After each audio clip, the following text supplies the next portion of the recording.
Alright, so back in the corner here, we have our solar wall.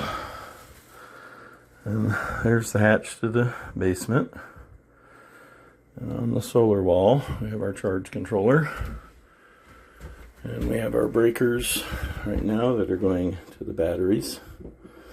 I'm going to get those attached to the wall there. Currently the batteries are hooked up. I haven't hooked the solar panels up yet, but we're all ready for the solar panels now. So we have our charge controller.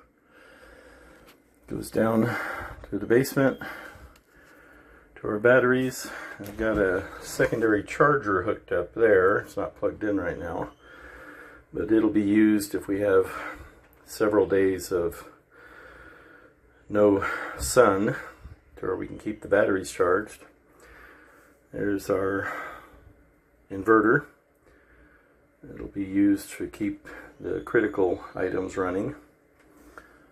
We have a power strip up here that will hook up some critical items too. We got some battery charger going here. Here's our internet router. And down below, gotta put a better door on here. Down below, we have our batteries. There's the battery bank down there. Got 4 200 amp hour batteries for a total of 800 amp hours. They are wired. Let me get down here.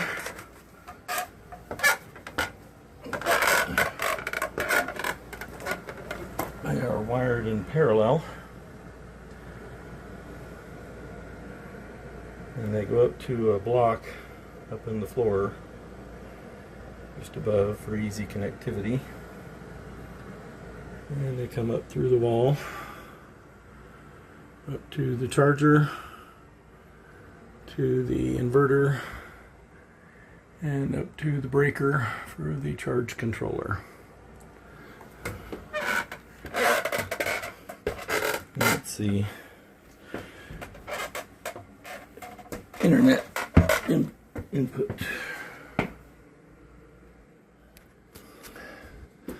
I've got these breakers on here so that we can easily connect or disconnect the charge controller in case we need to service anything.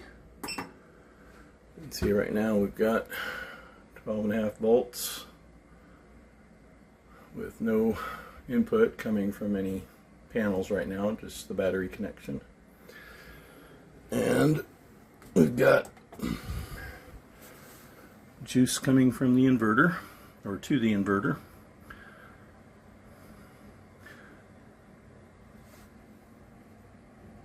Keep that off for now so we don't run our battery down. And we'll keep that off for now until we get the panels ready to hook up. The other breaker is actually going to be for the panels, so we can easily shut them on or off as needed so we don't mess anything up.